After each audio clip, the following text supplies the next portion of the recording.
สบายดีเนาะวันนี้เราจะสอนเกี่ยวกับการย่อการสร้างสื่อลูกค้ากระดาษลูกค้าติดหนี้หลังจากลูกค้าติดหนี้แล้วเขาต้องชำระเงินก่อนอื่นเบิดเนาะเข้ามาบอนAV ของเขาเนาะไปซื้อห้าน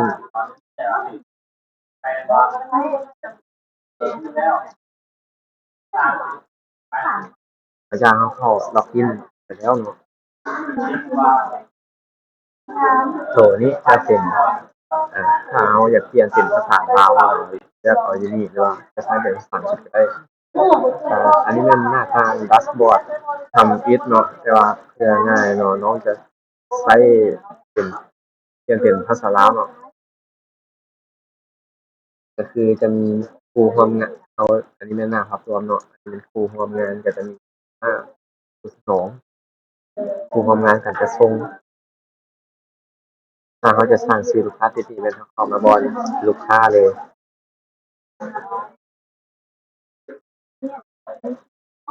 อันนี้มันก็คือตัวอย่างที่น้องสร้างมาแล้วแล้วเขาอยากเพิ่มชื่อลูกค้าใหม่ที่เขาจะติดนี้นั้นงั้นเขาเข้ามาบอนเพิ่มอ่า สามารถตั้งเป็นบริษัทหรือส่วนบุคคลสามารถตั้งเป็นชื่อสมมุติชื่อ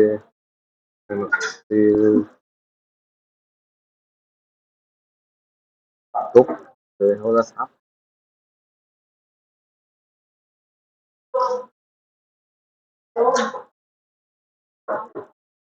8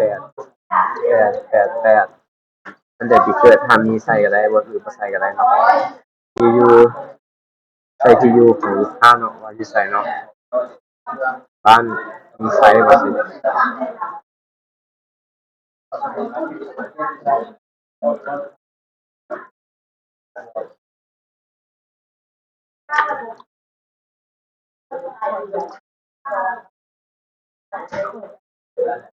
ใส่เพศหญิงหรือเพศชายเนาะ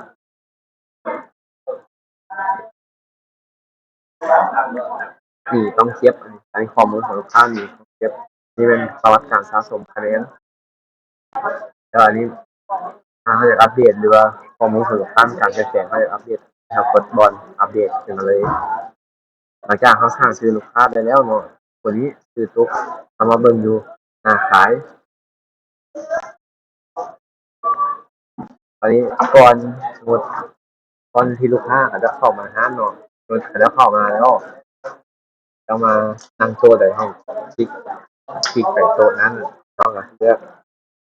ชื่อลูกค้าใส่พิมพ์ชื่อไปเลยเข้ามาบอลเซิร์ช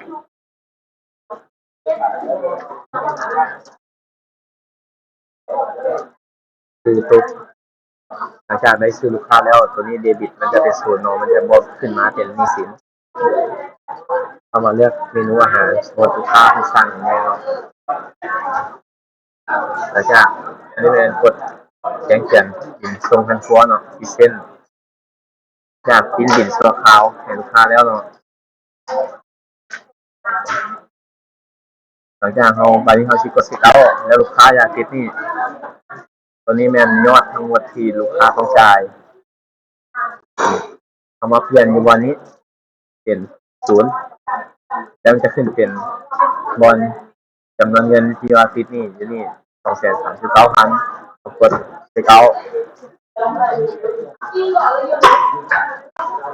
หลังจากนั้นเขาก็จะได้เล่าเขาก็จะพูดแล้วว่าลูกค้าคนนี้ติดหนี้การติดหนี้สามารถติดได้แต่เพียงแต่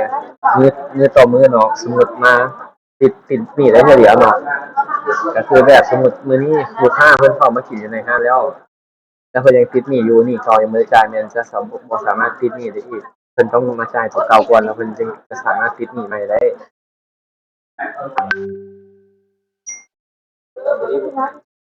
คือ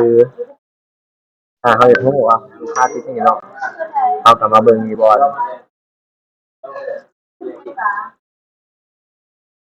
ภาพรวมก็ได้หรือว่าเขาเบิ่งเซลล์ออเดอร์ถ้าเราอยากรู้ว่าเพิ่นติดหนี้นั้นเขาจะมันจะบ่ขึ้นอยู่บ่ว่าสิได้จ่ายเงินตัวนี้จะเป็นผลจำนวนเงินทั้งหมดค่าใช้จ่ายทั้งหมดเนาะตัวนี้แม่นเขาจะรู้เลยว่าลูกค้าติดถ้าเราอยากว่าเพิ่นจ่ายหนี้แล้วเนาะเราก็มากด อัปเดตนี่ที่เพิ่นค้างเนาะถ้าเพิ่นกระจายยืนยันบัญชีสร้างใบแจ้งหนี้ไหมเป็นดีนี่แสดงว่าเพิ่นได้จ่ายแล้วถ้าอยากรู้ว่าเพิ่นได้จ่ายแล้วบ่แม่นเราก็มาเสิร์ชชื่อเพิ่นอยู่นี่ขึ้นก็ได้ว่ามีหนี้ค้างบ่นี่อันนี้หนี้สินเป็นศูนย์อันนี้ก็รู้แล้วเนาะว่าลูกค้าติดหนี้หรือบ่ติดหนี้